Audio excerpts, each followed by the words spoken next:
What's up, everybody? Welcome to the Two Stripes Podcast, the podcast that covers everything going on in the college football universe. My name is Colton Denning, and I am your host for this here podcast, and it is Tuesday, January 9th, 2018. We are a day removed from the end of the 2017-18 college football season. Once again, Alabama is our college football overlord, unfortunately, but a fun season and another season in the books. But just because it's over doesn't mean that we can't talk college football, which we're going to be doing all offseason here on the podcast. It's been a couple months since I posted an episode, kind of got caught up with some life stuff, some work stuff, and been a little bit behind the eight ball, but wanted to bring back the podcast and get it cracking here on this 2018 offseason. If you're a first-time listener, want to thank you for checking out the show. You can find the show by going on to soundcloud.com/twostripespod. And if you like the show, I would highly encourage that you subscribe. Head on over to Apple Podcasts, search the Two Stripes Podcast. You can find this episode, all the previous episodes, and all the future episodes of the show there. And if you're a returning listener, want to thank you for sticking with it. I'm going to have a bunch of fun episodes and interviews and all types of different stuff coming your way this offseason. So I hope that you stick with the podcast and that you enjoy it. As far as this episode goes, last night during the first half of the national championship game, I got the opportunity to speak with Travis Miller. He is the site manager for hammerandrails.com, SB Nation's Purdue blog, and we talked about everything that went on in Purdue football this season. The Boilermakers haven't had a lot of success in recent years, but last offseason they hired Jeff Brohm away from Western Kentucky, and in the span of 1 year, got Purdue to a bowl game. Purdue beat Arizona in the Foster Farms Bowl this offseason, won 7 games for the first time since 2010. So a lot of really positive things happening with the Purdue program. And as an Ohio State fan, I kind of know a little bit about Purdue, but they rarely play. So it was cool to get that insight from Travis and to hear about the dynamics of how the Purdue program is running right now under Jeff Brohm. And he's a guy that has gotten a considerable amount of interest this offseason. If you remember, he was supposedly a candidate for the Tennessee job, but ended up sticking at Purdue, and he's doing a lot of really fun things there. And this was a good conversation to hear a little bit about that and hear about Purdue's direction going forward. So that's enough of me chatting your ear off about it. Let's hear from Travis Miller from hammerandrails.com. I am super excited to be joined by the site manager for hammerandrails.com, SB Nation's Purdue blog, Travis Miller. Travis, what's going on, man? And thank you for joining the show. Not much. Just got the national title game on in the background, something I'm willing to bet Purdue will never play in for football. And if we do, I believe I've said that I will do a lap of Indianapolis on 465 naked. Well, hey, man, we're going to talk about Purdue scoring touchdowns, which it's in the first half of this national championship game. It doesn't look like either one of these teams is going to be able to do that. I think UCF should get to tag in if Alabama's held scoreless at halftime. Dude, I'm right there with you, but there's so many exciting things to talk about when it comes to Purdue this season. First bowl game since 2011. First 7-win season since 2010. First bowl game win since 2010. It's the first year of Jeff Brohm, and it's over now. They beat Arizona in the bowl game, and just from the outside, there has to be a different feeling heading into this offseason than, the last 5 or 6 for Purdue fans? What's that been like for you guys? Honestly, it's been just such a relief to have a football team that is competitive, to be honest. Under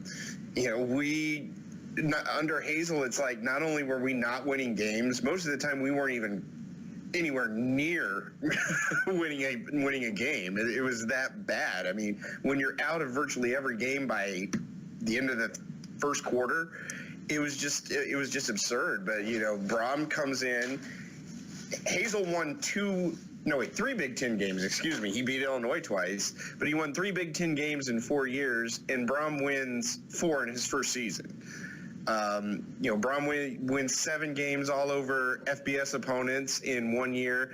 Hazel won 5 FBS games in 4 years because 4 of his 9 wins were against the designated FCS teams that we were supposed to play. So, I mean, it's just the difference was night and day, and you could kind of feel it from the very first game. We were a multiple touchdown underdog against Louisville at Lucas Oil Stadium. And, that's a game, honestly, we could have won. And I think it had been played later in the season. We actually might have won because there were a lot of mistakes. We gave up a pick 6 in that game that ended up being the difference. And, just Purdue was competitive in every game. The only game I think they lost they lost 2 games that were not by a score or less. It was Northwestern or Michigan, and you really didn't feel blown out in those games. They were leading Michigan in the third quarter against Northwestern. They were a little bit banged up, and it was cold and everything else, but they didn't let Northwestern run away with that. So just an absolute relief to have a football team be competitive, let alone win some games. That's probably the biggest thing to me on the outside that stood out about them this season is, like, for the last 5 years, the situation has been hopeless. And you talked about how it was under Darrell Hazel, and they were just getting lapped by almost everybody in the Big Ten, and when they were playing those out-of-conference games as well. And every game they played in this year, they kept close or they won. What were the biggest catalysts for that, and what were the biggest differences that you noticed about the way that Jeff Brohm runs his program opposed to Darrell Hazel and even some of the guys before him? Honestly, the biggest change, even though Hazel, excuse me, never want to say that again. Even though Brohm is known as an offensive coach, he didn't have all the pieces he needed to really get his offense going this year. There were only 2 times that we scored more than 30 points. It was against Ohio and against Arizona in the bowl game. It was the defense that was a huge difference because it was just night and day better. We, anybody and their brother could have run for 153 scores against us for not just under Hazel, but under Danny Hope or anybody. Our defense was just atrocious, and especially against the run. This year, we were so much better defensively. It wasn't even funny. We were stopping teams on the run. Louisville was the only team, Louisville and then Arizona again in the bowl game, I think, were the only teams that scored more than 30 points on us. And it was just, we could stop teams. We could get off the field on third down. We were aggressive. We were causing quarterback pressure, and it was night and day different. And that was really what got us in the game. You look at the Missouri game, which was the first game that really turned a lot of people's heads. We went to Missouri, a team that was putting up 45, 50 points on everybody at the end of the season. We held them to 3 points on their home field, and that was because we threw a pick right before halftime. Otherwise, we shut them out. And so that just stood out to me so much is Nick Holt, our new defensive coordinator, how he was not nominated for the Broyles Award as the top assistant is beyond me, because just the difference was night and day from not only what Hazel had, but what we've had for about the last decade on that side of the ball. Yeah, Purdue goes from 99th in defensive S&P Plus in 2016 to 35th in 2017. And the big thing that I liked, not only about the Brohm hire, but him bringing in that staff too, is that he was an outside guy. He wasn't a former Ohio State assistant like Darrell Hazel was, creative on both sides of the ball. And at a place like Purdue, where facilities may not be up there with Ohio State or with Michigan or with Penn State, and is at a disadvantage in football when it comes to those bigger teams, they need guys that can bring some innovation, can be creative, and that are willing to take chances and be different and not play like Ohio State or play the power game like Michigan does or play like Penn State. And it seems like that whole staff, and not just the offense, which you said, Brohm came in with that pedigree, but the team as a whole just seems to play with renewed ideas and just more creativity on both sides of the ball than they have in 5 or 6 seasons. Absolutely, because we had to do something different, and you're exactly right. Hazel was trying to play Ohio State trestle ball without anywhere near the talent, because as it turns out, he was a lousy recruiter too. The best example that I can give of that was it was the last full class that he did before his final season. we needed an offensive tackle. It was non-negotiable. We had to go get one.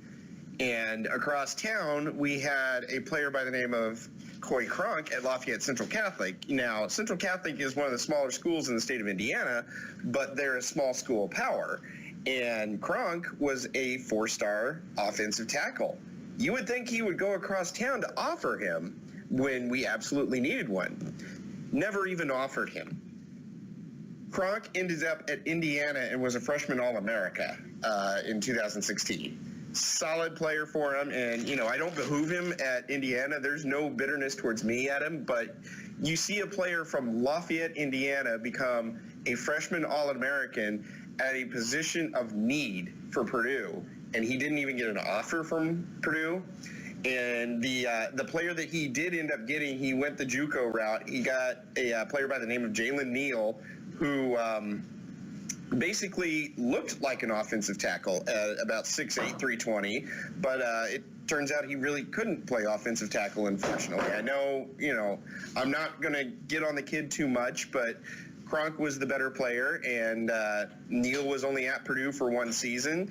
He ended up leaving the program this year, didn't really play a whole lot last season, and that was that. So I think that story alone just tells you where Hazel's priorities were when he wouldn't even bother to go across town to offer a player at a position that we absolutely needed. And it was a guy that obviously would have started probably from day one if he is a freshman All-American at Indiana. Yeah, it seems like a lot of the smaller details when it comes to recruiting or just building a program or something, even in 1 year, Jeff Brohm has kind of taken the reins and knows what to do at a place like Purdue. And even though Darrell Hazel had that one really good season at Kent State, I think that Brohm's pedigree at Western Kentucky kind of allowed him that, I don't know, foresight, if that's the right word, but he's able to just kind of understand how to build a program like that. And we talked about the improvement on defense, so we might as well stick with it. What were the catalysts for them improving so much beyond just bringing in Nick Holt? I think Holt saw what was there, and he actually tried to play to the team's strengths. That was something that was really maddening to me last year. Was our 1 year defensive coordinator that we had, I even forget who he was now. That's just how bad it was. Oh, yes, it was Ross Ells, who was the former linebackers coach at Nebraska. He came in and he decided he wanted to play more of a 4-2-5 scheme because he was afraid of teams passing against us. Now, that's great and all, except for the fact that linebacker was a position of strength for us. We had a wealth of experience and talent at linebacker, and we didn't have a lot of talent or experience in the secondary. So you're putting a weakness on the field and keeping a strength off the field. And not only that, the linebackers themselves were trying to diagnose pass first. So naturally, teams ran all day against us. I believe it was Ty Johnson at Maryland ran for 200 yards on 7 carries. It's not good. Yeah.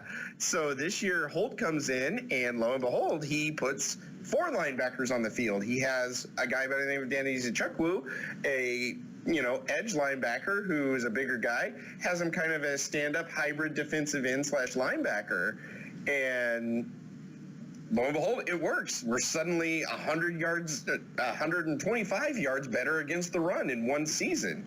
And you have Jawan Bentley, who had a monster season. You have Marcus Bailey, who is probably going to be an all Big Ten linebacker next season, had a great year.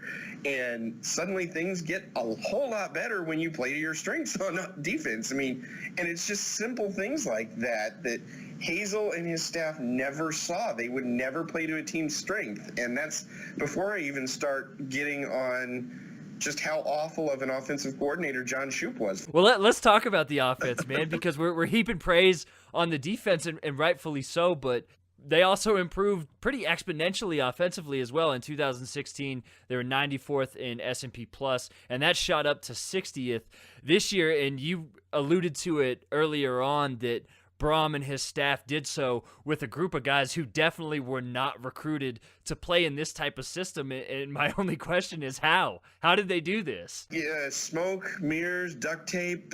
I mean, he really got the absolute maximum out of everybody on this team on both sides of the football. I'm normally against a two-quarterback system. I've seen a two-quarterback system when we were playing Robert Marv and Caleb Turbush under Danny Hope. He somehow made it work. I really don't know how, but he just played them both. He played them both to their strengths. I mean, if one was struggling in a game, he would immediately put the other guy in, and he produced. And both David Blau and Elijah Sindelar, they didn't bicker about the situation.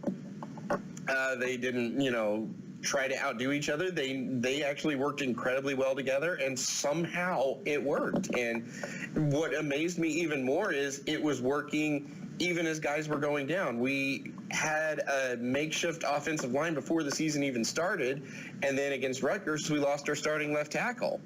Somehow it worked, and we were keeping the guys upright. We lost our starting running back in the Missouri game. We lost another running back later in the season that was really making it work. And, running back was one of those deeper positions we had on the team. And then you have a guy like Anthony Mahungu, who wasn't used very much in 2 years under Hazel. And, he showed he could be a decent receiver earlier in the season. And then the last 4 games, he's playing like a first-round pick.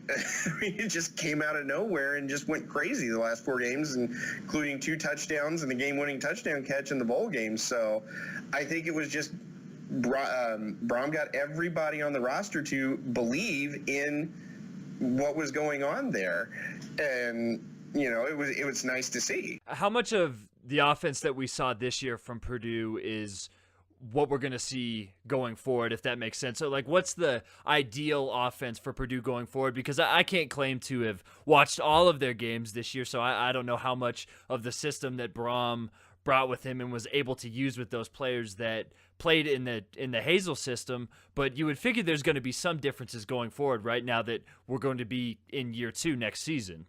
Yeah, he's getting some more players that he wants into his system. I know one of the big gets was we just flipped Rondale Moore from Texas to Purdue, and they're saying he's a guy that will, quote-unquote, have his own chapter in the playbook, if you will.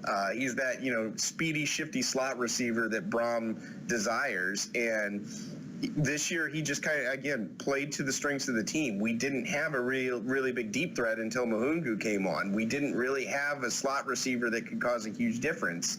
So, he used the tight ends a lot. He used the running game a lot. He used the running game almost exclusively when the quarterbacks were struggling against Rutgers and Wisconsin to move the football. And then at the end of the season, somehow Sindelar, and I haven't even mentioned that he played the last 3.5 games with the torn ACL, got the offense going that way. And it was amazing to see that he was able to do all this as things were changing and did it all on the fly. Yeah, you got to be a tough son of a bitch to play 3.5, almost 4 games with that torn ACL. And on that subject, both him and David Blau are both injured heading into this offseason. It seems like at least one of them is going to miss spring ball. Is that the biggest story, at least offensively, as Purdue gets ready, because we still got a couple of months, but heading into spring ball, do you think that'll be the biggest story for them offensively? I think so, but I think it'll actually be a benefit in disguise, because both of them are going to be back next year. Both of them obviously have starting experience. And, after seeing how it worked this year playing both, I kind of like that, I have no problem with them sitting and, healing in the spring. And I think in the long run it'll help, because it's going to give we've got a promising quarterback on the roster by the name of Nick Sipe that we managed to redshirt this year. And had we known Sindelar, or had he set, Sipe was probably going to be the guy in the Indiana game if he hadn't gone, because even our third stringer was hurt in that game. So he's got a chance to continue growing in the program. And we just recruited a quarterback that reportedly is the guy that Brohm wants for the offense in the future. His name is Jack Plummer out of Arizona. And no, he's not He's not related to Not the Jake the son? Snake. He's not related to Jake the Snake, which is what everyone thinks, but he's the guy that he's wanted and is going to be the future of this offense. He actually just enrolled and started classes today at Purdue and is going to be able to go through spring football. So they're saying he could be the number one guy, at least coming out of the spring. But obviously if Bow and Sindelar can't go in the spring, that only says so much. But, he's a guy that could come in and he could be the number 3 dude. And I don't think he's going to outplay him, but Brohm thinks highly enough of him that, there is the chance that he could be the starter on day one, which would surprise me. But if that's what happens, that's what happens. On the flip side of that, Purdue loses 7 of their top 10 leading tacklers on defense, including star linebacker Jerwan Bentley and defensive end Jalen Robinson, plus their top 2 cornerbacks, who combined for 17 passes broken up. What's the outlook like, or what's the outlook like for them defensively? And do you think as we head into spring ball, fall practice, and ultimately the 2018 season, that it'll probably be a year of growing pains, at least early on, for that defense? Because that's a lot of production to lose from a very good defense in 2017. No, I agree, but I did not expect the defense to be this good at all, to be quite honest. I was concerned about it just because I hadn't seen a good defense in years for us. So it'll be interesting to see what comes back and how they're able to play it. Another big loss that we had is Eddie Wilson, one of our top reserves at defensive tackle, didn't play in the bowl game because of some off-the-field issues, and they don't know if he's going to be back for his senior season, and he was going to be a key depth guy. But, it'll be interesting to see what happens. We do get Marcus Bailey back, and he's going to be the main guy defensively, and he'll take over, most likely shift over in the middle for Jerwan Bentley. And we had some freshmen that were able to play and get some valuable reserve minutes at linebacker that looked pretty promising. They played as true freshmen on special teams and got some reserve minutes, so that will help. We're going to have to develop more of a pass rush up front. We knew that coming in, and we're going to have to get some better play on the defensive line. But again, we were able to vastly exceed expectations coming into this season. So I'm excited to see what shakes out, and who knows what we've got coming out of redshirt and what they see. And I at least like that they're going to be able to scheme something, and we have some promising players in the secondary that will likely emerge and everything else. So it's a bit of a mystery. I can't tell you, yes, definitely we're going to have this guy at this spot, but they, after exceeding expectations this year, I'm at least cautiously optimistic that things will not have a huge drop-off. Well, if you want to keep up with everything going on with Purdue football this offseason as they look to build on this year, I would highly encourage you to visit hammerandrails.com, and also make sure to follow them on Twitter at hammerandrails. And if you want to follow Travis on Twitter, you can do so at justtmill. Travis, where else can they find your work and all the great Hammer and Rails content on the internet? That's mostly it. We have a pretty large Facebook presence, and then if you're really into Indiana high school basketball, I work for the Zionsville paper and the Kokomo paper, and cover high school games on Friday and Saturday nights a lot. So that's on the Just T Mill. You'll see a lot of high school basketball tweets on weekends. But you know what? It pays off, and I happen to be covering. I usually cover Zionsville High School, and we just had one of their point guard just committed to Purdue. He's a 2019 kid, and we're going to see a lot more of him because it's PJ Thompson's younger brother. Yeah, hey man, gotta pay the bills, and if high school basketball, especially in that area, that's the cream of the crop out there. So be sure to follow Travis Miller on Twitter at justtmill. Visit Hammer and Rails at hammerandrails.com and follow them on Twitter at Hammer and Rails. I personally love just watching not just Hammer and Rails and Crimson Quarry, but Indiana and Purdue fans as a whole just going at each other's necks. That is like, if you don't follow the Big Ten Conference, that's low-key one of my favorite rivalries because it gets heated. Oh, yes. Believe me, we heard about it when a kid from McCutcheon High School, which is about 7-8 miles south of Lafayette in Purdue's campus, committed to Indiana for next season, and boy, we heard about it from Chris and Corey. So, well, make sure to follow them on Twitter. Follow Travis on Twitter. And Travis, thank you for joining the show, man. I'm happy to get an episode about Purdue in here because a lot of fun things happening with Purdue football, and not a punchline anymore, man. It's great to see Purdue rise up out, and Illinois can wear that crown now. No, yeah, well, Illinois is so bad they lost to Darrell Hazel twice at home, no less. That's a rough way to go out, man. I feel bad for Illinois, and that's saying something if I feel bad for Illinois. Well, that's probably a good note for us to end that on. I don't think anybody wants to hear about Lovie Smith and Illinois football. So, Travis, thank you for joining the show, man. I really appreciate it. Thanks for having me. I appreciate it.